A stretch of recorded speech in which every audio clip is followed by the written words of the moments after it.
You're listening to Crazy Shit in Real Estate. You'll be amazed at all these wild but true situations that others have found themselves in. Because on this show, you'll hear uncensored, unbelievable stories from the world of real estate. I'm Leigh Brown. Let's dive right in. Hello, friends. Leigh Brown here. And today on Crazy Shit in Real Estate, you're going to get to hear from Josh Ferrari, who is a pretty young dude, but he's going to talk to us about what he experienced in wholesaling and how he moved into syndication and how he's gone from no money and an investment that didn't work out the way he wanted, all the way to partnering with people to do really big projects. So if you've ever been intimidated by real estate investing, just sit back and enjoy, because you're about to have a laugh and maybe you're going to get a creepy crawly on the back of your neck as you learn. And I'll see you on the other side. Thanks for being here. Before you get the rest of the story, I'd love to share a quick message from today's sponsor. Hey, y'all, just going to take a quick break from this conversation to let you know about the sponsor of today's episode. That sponsor is, well, frankly, it's me. It's Leigh Brown University. Look, it's no secret that real estate is crazy competitive, getting more so every day. And when the pie doesn't get any bigger, but the people wanting a piece of it do, you've got to figure out a competitive advantage. And that's why I created Leigh Brown University. It's everything you need from soup to nuts, cradle to grave, point A to point B, whatever point B is. Each of you has different goals. So maybe you're a new to the career realtor, or you're a super experienced pro who can't figure out that next level. There's something in my course that's going to help you break through. It's designed for you. Before I even met you. So enroll in Leigh Brown University today. You go to www.leighrownu.com and I'll see you there. Now, back to this amazing content. Hello, Joshua. What is going on? Is it Leigh or Leigh? Leigh. Leigh, okay. Are you Joshua or Josh? Most folks call me Josh, but it doesn't matter to me. Well, I don't care what you call me as long as you call me. Basically, I'm excited to be on the show. I've never heard of a show where you just talk about crazy real estate stories. So this will be interesting. Well, I mean, it's actually called Crazy Shit in Real Estate. So I did that so I could have the little black box with the E in it to be really edgy and cool, because real estate doesn't tend to be edgy and cool, but it's wildly fun. I can imagine all the stories and I bet most of them are probably like they lost money stories, or like someone died stories. Well, there is a dead guy in an open house. That was in season 1. And we've had people having sex in houses. That's in several seasons. We've had houses full of shit, houses full of lint. We've had a porn shoot. There's so many different things that happen in real estate. The one from this past week was an agent who accidentally sold the wrong house. Oh my goodness. I feel like my story doesn't compare. You're going to have to take it up a notch. So tell me who Josh Ferrari is, what you do. So have we started the show, or? We did start the show because I never tell anybody. That's part of the fun of having a conversation. Okay. We're like the most fun podcast ever. Everybody listens to this while they're on the treadmill and working out or on their way to appointments. So they love just kind of walking into our conversation, just like you just walked in. Oh my goodness. Literally. Yeah. So myself, I got started investing in real estate a little over 3 years ago, about January of 2018. And my dad actually called me up one random day and said, "Hey, your mom and I are about to spend $40,000 on some course. It's going to teach us how to flip houses." I was like, "What? $40,000?" Dad watched an infomercial at night? No, Dad. Yeah, I'm thinking HGTV, right? I'm thinking like, where's the money coming from? If you spend $40,000, that's like all you guys have. You know, how are you going to then buy a house and flip it and make money? Like, what is happening here? But it was very interesting. You know, I was intrigued, like, well, this might be neat. So being this 4-hour long conversation. And at the end of it, I was just like, okay, there's something in real estate. I don't think it's flipping, but there's something in here that is for me. And so I started reading books. I started educating myself, learning, and ended up getting into wholesaling, flipping contracts, tried my hand at that for 6 months. Didn't end up closing any deals. We got like 6 or 7 under contract on the sell side, but no one would ever buy anything. I was like, all right, whatever. We're wasting all this money on marketing. Obviously, this isn't the direction we need to head in. So hang on, let me pause you there for 1 second. Hey, listeners, if you don't know what wholesaling is, that's the people who we buy ugly houses. They go up to somebody's house and say, hey, let me sell this for you. They're not licensed realtors most of the time because it's hard for a realtor to do this without a conflict of interest or being in violation of license laws. And so you ask this mama if you can buy her house and she agrees to sell it for 40, but you know it's worth 90. So the wholesaler then finds another buyer on the other end, which is typically an investor who would pay the 90, and the wholesaler keeps the margin in the middle. So basically they're compensated for being the boots on the ground, finding somebody who definitely needs the house to go away. And we'll have a discussion later about what you think about it ethically and what the best needs are for the consumer. But there are people for whom this is the best option because of the house being in disrepair or they need cash really fast. So that's your quick breakout of what wholesaling is. So back to you, Josh. You didn't like wholesaling probably because it felt a little bit icky and it's hard to pull people together because at some point they do find out they maybe could get more for it in different avenues. So where did you go after wholesaling? So I actually wanted to, I've never actually told the story before, but we're on a show about crazy stories in real estate. And so during my wholesaling adventures, I was driving out to properties, trying to figure out if they were going to make sense, trying to do my underwriting or analysis, basically, take some photos and then set that up to send off to my investors who would eventually buy it. Well, I got this one house or a call from the owner of this one house finally from my marketing. And he said he was out of state and he had this house somewhat off in the country. It was in Bay Minette, which I'm down here in Mobile. It's very just kind of rural and somewhat redneck. So was it a trailer house? No, it was not. It was an actual house built there, but there was a few houses on this one lane road for probably like a mile, like a house here, and then it would be a ways before there was another house and so on and so forth. And so I'm driving down. I'm like, all right, I'll go check it out. Driving down, and I see this one house that I think is it because I can't really see what the numbers on the house are. So I show up to the house, and they're like, I tell them, hey, is this? Like I knock on the door. Is this such and such address? And they're like, oh no, you're looking for the sketchy house down the way. I was like, what? Because of course. What? Like, yeah, like it's down that way. Good luck. And I'm like, oh gosh, should I even want to go? Like, should I just leave? Is it even worth it? I mean, when the neighbors say good luck, that's not generally expecting good luck. Right. So I go and get back in my truck, drive over there to the back of this house. It's on this weird, windy, dusty road that's not any kind of paved. I get there, there's stuff all out in the front yard. Trash is just really dirty, nasty. It kind of smells. I'm like, this is perfect. It's this ugly, nasty house the investor can make look really nice. And maybe this is a deep value add. I don't know. And so this lady comes out. She's smoking cigarettes. She's like trailer trash, basically. You can tell. And and she's like, hey, are you so-and-so? Our landlord or whoever told us that someone was coming. And I was like, whoever she said I was not. So I just said, yeah, it's me. I'm so-and-so.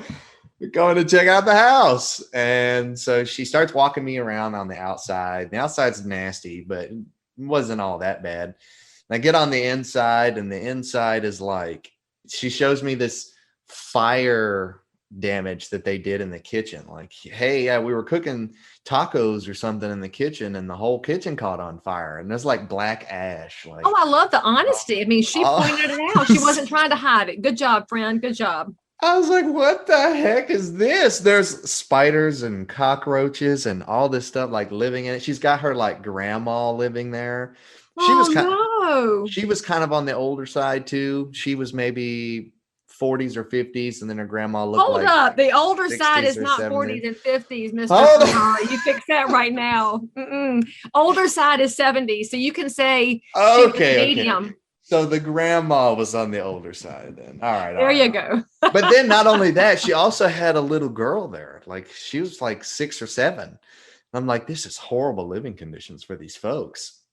But anyway, I'm continuing to kind of walk through the property. And she's asking me if I want to see this room and this room. Like, yeah. And then there was this one really weird room that was like, the house was just built weird, first of all, and everything was kind of trashy. But you go down the stairs, and the stairs are at an angle like this, and the door is like right here. Like you have to somehow step way up to get in there. It almost looked like it was supposed to be a closet. So they were missing risers to the stairs, or the stairs were at a different angle from the door? Yeah, the stairs were like this, and the door was on the wall. So it's like a Salvador Dali kind of house. Just weird. And hey, audio listeners, you're going to have to go look up the video because I can't describe this, and neither can Josh. So just go watch the video, and video people, you try and figure it out. I can't. I got nothing. Go ahead. Right. And so I'm thinking it's just a closet. And she's asking me if I want to see it. So I'm like, I'll just open it. I'll just look up from down here on the stairs. And she opens the door, and it's like this weird little, it's like dollhouse walkway that you have to go. Like it was really short, I'll say, like 3 feet, maybe 3 foot ceiling that you had to like crawl up through to get in. But you actually got in. Like you got up in there. So I climb up in there. Why did you go in there? Just turn around and leave. You're like in a Saw movie now. This is not a good idea. And then it was like this long hallway almost. Like I went the full length of the stairs. I get all the way to the end and turn, and it's this big open room, like this big game room almost, you would say. And there was some creepy stuff going on up there. There was a pole, first of all, right in the middle. Because of course. I mean, right it's a fitness craze. It's a fitness pole right in the middle. And then there's these like weird sex toys laying all around, and like a swing off in the corner, and this disco ball hanging from the ceiling. There's no lights, it's in this weird like black light disco ball setting. And of course she follows me in, of course I'm thinking I'm going in just to check it out, take some photos and leave. She follows me in, and she starts asking me if I want to like try the swing out. Like, hey, you want to try out some of this stuff? I was like, no, I'm good. Yep. And so I basically snapped a couple of quick photos and bolted out. I was like, all right, I got to go. Like, I got another meeting. I'm late. I got to go. I got to get out of here. So that was my crazy wholesaling story. I mean, I'm getting a very Silence of the Lambs Saw vibe from that story. So did you ever follow up and see what happened with the house? Did it finally sell? I did not follow up. Well, I did follow up with the landlord, I guess. I said, hey, I'm not interested. Like, forget about it. Bad juju. Need to burn some sage up in there. It's not going to work. It's just the people were weird. The whole house was weird. No bueno. So anyway, then to go back to the story of where kind of moving forward to where I am today, we got out of wholesaling and decided to buy something because we really wanted the benefits of owning real estate. Man, old school. So we bought a fourplex, or we were looking at a fourplex to buy. We're like, I love quads. What are we going to do? Like, how are we going to buy this basically? And we're going to house hack it. That was the plan. But I didn't have any money for the down payment. What the heck? How on earth are we going to make this happen? So I just remember reading books and listening to what other people had done and hearing over and over and over again that you had to use other people's money if you ever really wanted to kind of get anywhere in this business.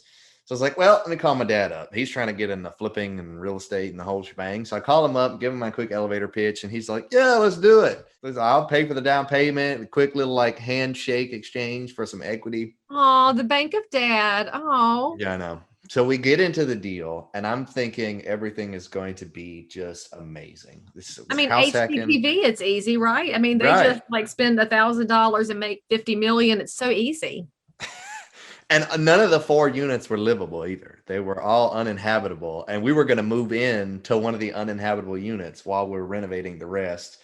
And because we were like, well, we're spending all this money on holding costs and renovations anyway. Like all our money's being dumped into this. We can't even afford really to go rent somewhere else while this place is being renovated. So we moved into the unit that was the most livable, but we moved into it in August of 2018 down in Southern Alabama. No AC. The shower didn't work. Only the bath worked because the valve was busted. The kitchen didn't really function that well. All we had was like some box fans. There was cockroaches everywhere. It's similar to the house I was talking about when I was wholesaling. It was just in bad shape. And I kept telling my wife, it's going to be okay. Things are going to turn out for the better. I promise it's going to be worth it. Trust me, honey, I got this. Right. And the deal ended up going so beyond sideways. Anything that could have gone wrong went wrong. And of course it was our first deal too. I'm trying to tell her how amazing real estate is and how it's going to provide all these things. And the deal just went completely haywire. We actually had 4 different contractors walk through the property with us when we were looking at initially buying it. And they all kind of gave us the same spiel, the same price range roughly of 75,000 to 80,000 in renovations. And I was like, great, they're all kind of saying the same thing. Makes me think they all know what they're talking about. But none of them would commit to doing the work. So that should have been a red flag right there. But their excuse was that we were using a 203K FHA loan where you lump the renovation portion into the actual loan. And so they said, well, we can't get paid that way. We've got to get paid up front. And so my naive self is thinking, well, I just can't do that. So I'll just find someone else to do it. But really, they knew what they were getting themselves into, and they just were running the complete opposite direction. So that should have been red flag number 1, but it wasn't. We still closed. We ended up finding a contractor. And of course, they doubled the budget and tripled the timeline on the first unit. And I'm like, we just can't keep you guys for the rest of the units. This is not going to work. So then we had to fire them and hire a new one, which we already had the next contractor lined up before we fired them because I didn't want there to be any overlapping in time. But the 203K loan is a paperwork nightmare. And it took 5 months between firing the first contractor and hiring the second one that nothing happened to the house. So during that time frame, I was like, there's just no way I'm going to sit back and not let anything happen. There's no way on God's green earth. And we're just going to keep paying these holding costs while nothing happens. So all of the money was lumped into the loans. We didn't have any money. Like, what are we going to do?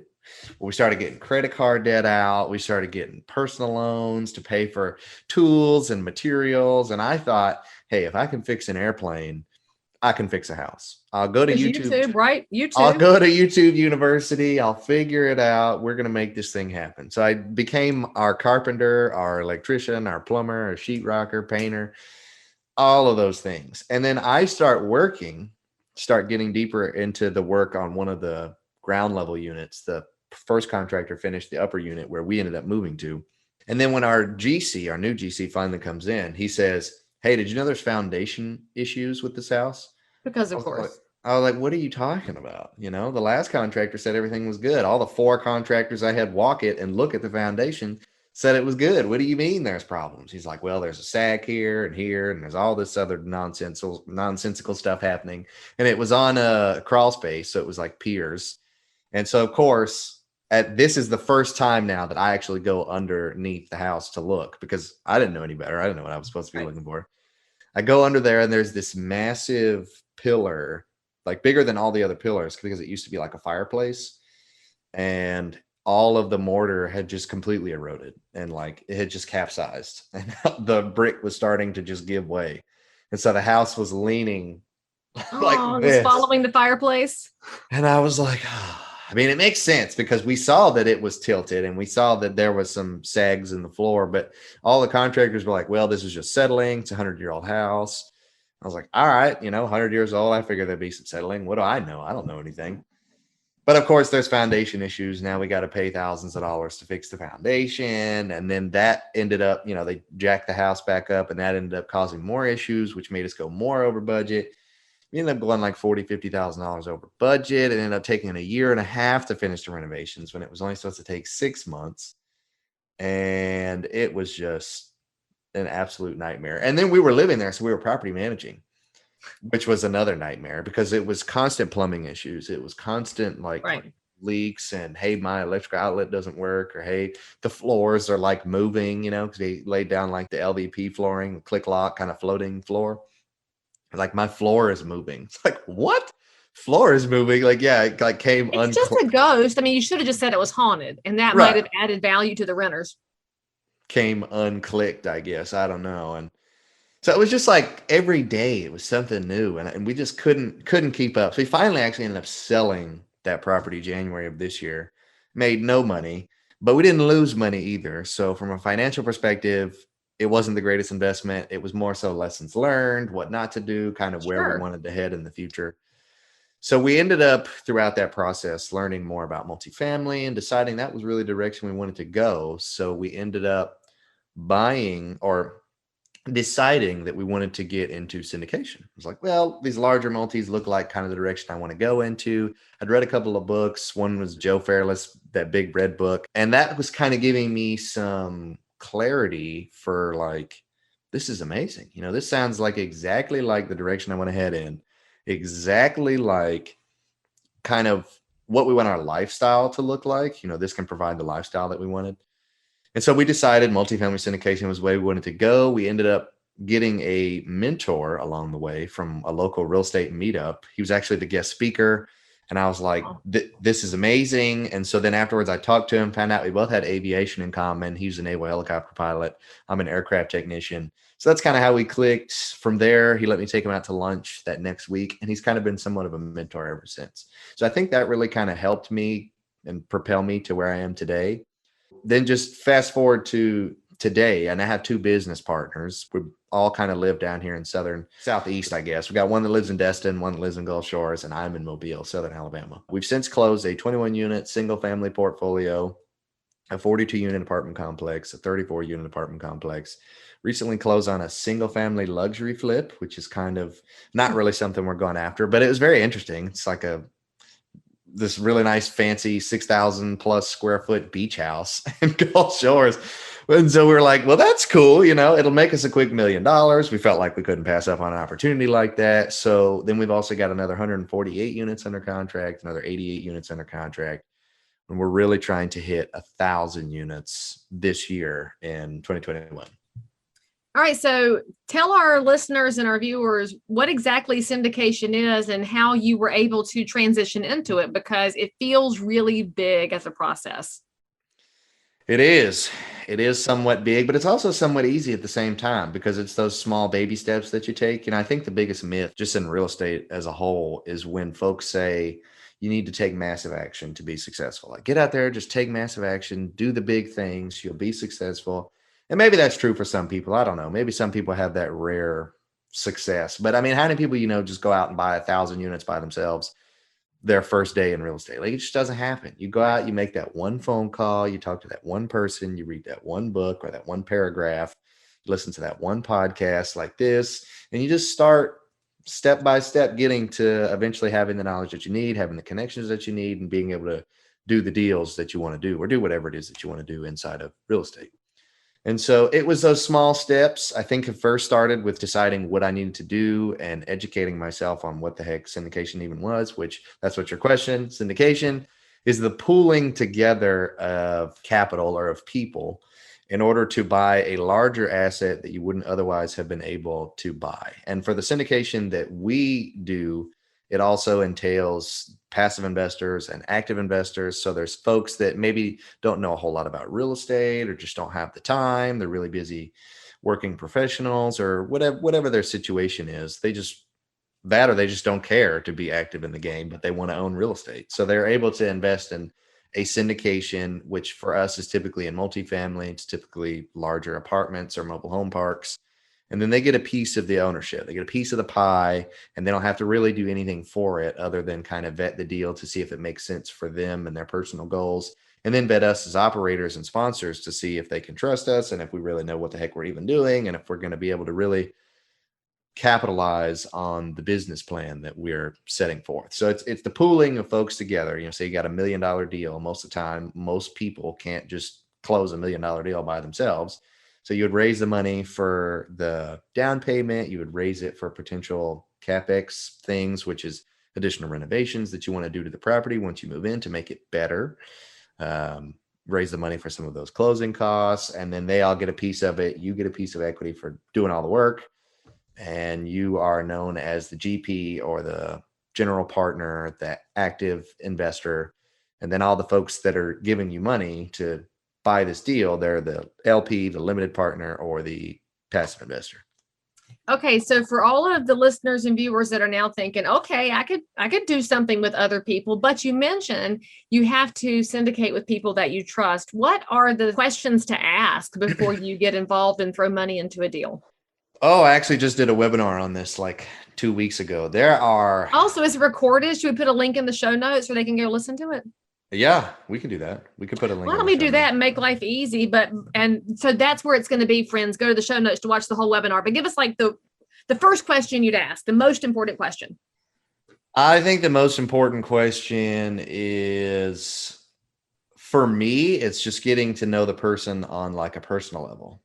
Aside from business, I want to know who you are, what you're about, what you believe in, what you do, how long have you been doing this? Do you have a family? Like, I want to know, are you looking to be in this for the long haul? Are you looking to do this and get like 100 units really quick and then be like, all right, I got what I need, I'm done. And then it's like, what the heck are we doing here investing with you? You're just trying to quit as soon as you get into it. I want to see someone that probably has had somewhat of a track record or is attached to someone else that has a track record that has done something like this before. I want to see if they know what they're talking about. I want to start talking to them about, hey, tell me about this deal. And if I'm asking questions about cap rate and internal rate of return and they have no idea what I'm saying, then this is probably not the person I want to invest in. So it takes me also being educated before trying to meet this individual. But I think the biggest thing is the trust factor. They always say it's know, like, and trust. And the know and the like typically comes fairly quickly when you start building some of that quick rapport. But I think the trust it's always getting to know them on a personal level, knowing what you do in business. That's fine and dandy. That's kind of the byproduct of the relationship that we have, the success that we're able to build, the value we're able to add to each other. But I really want to know what are your hobbies? What do you like to do? You have a wife, you have a husband, you got kids. What's that like? You live in the North or in Washington? What's it like up there? I've never been to Washington. Tell me about that. And if folks are quick to not want to talk about that, or they just, like, I asked the question and they're like, yeah, I've lived here for 5 years.